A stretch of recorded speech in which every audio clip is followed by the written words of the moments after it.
Dr. Zakir Naik and friends. I deem it my privilege to be here this morning to hear this talk by Dr. Zakir Naik, the president of the Islamic Research Foundation, and I was really impressed by it. I am a Hindu, but don't go to the temples. Neither introduce religion in my politics. I belong to the Congress. Here, those who came to hear Dr. Zakir Naik should have seen and realized that he is a person who has to do with Islam religion, and he will speak only on Islam religion. And I feel it very unhappy that some of the people who introduce religion in politics tried to obstruct his speech by asking inconvenient questions. May I ask them a question? Have they read Vedas? Have they read Upanishads? Have you read any of the religious scripts? Or because it is convenient to be a Hindu to come in power, they want to canvass religion? My submission is, most respectful submission is, here I came to hear a Muslim scholar on the topic what his religion wants to convey. Whether I accept or I don't accept is another thing.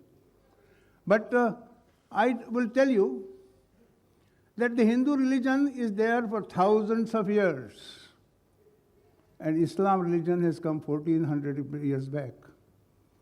It is a religion which has come up after seeing the torture done by other religions on the people of the world, and therefore that is a religion which is more socialistic and has given more the method also how to implement.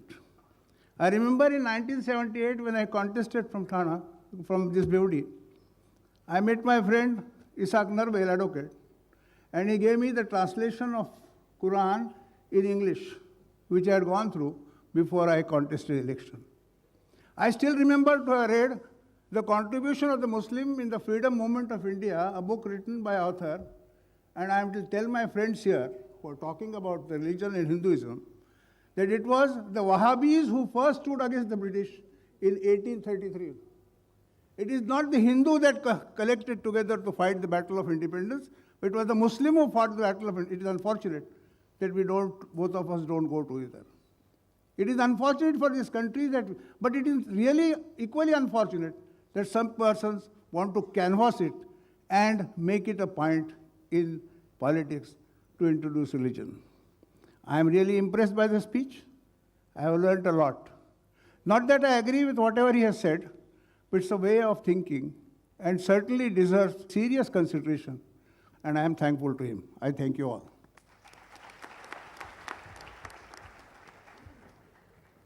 May I now request respected advocate K.R. Hingorani to present his presidential address. Dr. Naik, Hegde Sahab, my friends, I'm really honored to have been asked to preside over this function, though of course in a vacancy-filling manner.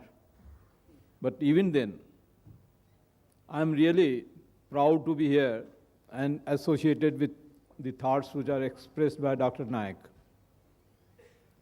I'm not an expert on any religion, either mine or of Dr. Zakir's. But one thing I can claim, that I was born in a place where Islam was first brought in to the shores of India. I come from a province known as Sindh.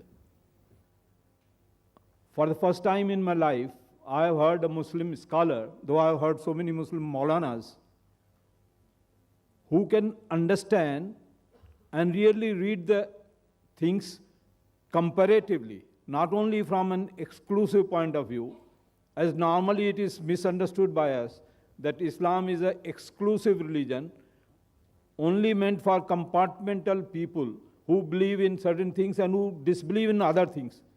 When he said that we should bring out the commonalities, the common things between the different religions first, and then disagree upon the points which we do not agree upon, I think this is one of the best statements that I have heard in my life. Once I had heard Dr. Radhakrishnan speaking in the same vein on the comparative religions of India, and after that, after about 50 years, I heard Dr. Naik to speak. that there are certain common things. And really there are certain common things, because when he spoke about the taqwa, it's an Arabic word, I think that is the pronunciations, and he said it is God consciousness, I was reminded of my own Shivaism, Kashmiri Shivaism, which also talks about the God consciousness as being the fundamental force in life, that everything emanates from it.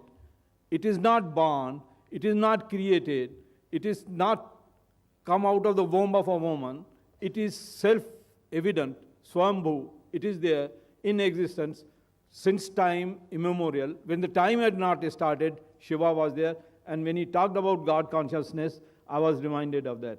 Hinduism as such is not restricted only to Vedanta. The four Vedas are also very difficult to understand. Of course, he has studied them. I bow before his scholarliness, and I feel that what he says is correct. And I quite agree with him that Hindu word is a geographical connotation, and I'm proud to say that it came into existence because of the Sindh.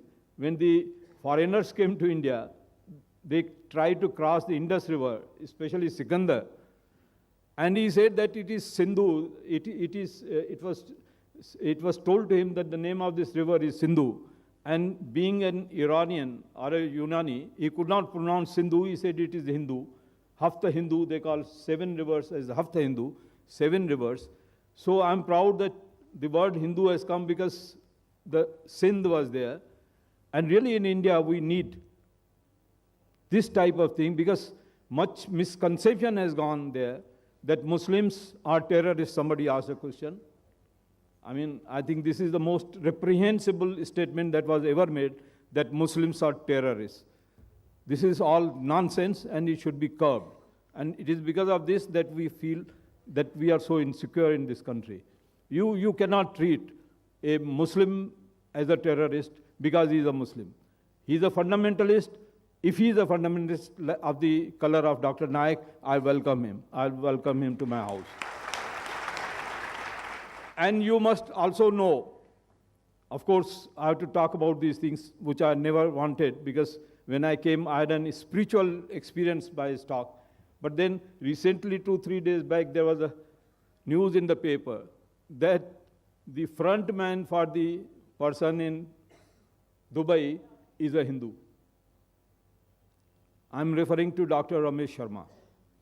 He is the man who they claim to be the person who coordinated all the works of Dawood sitting in. Now, whom will you say? A Hindu is a terrorist or a Muslim is a terrorist?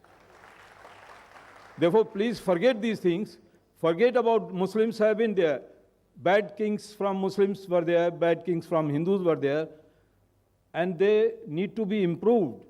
But you can't say or hold anything against Dr. Naik for what Alauddin Khilji did in his times, or what Aurangzeb did to his brothers, or what Akbar did.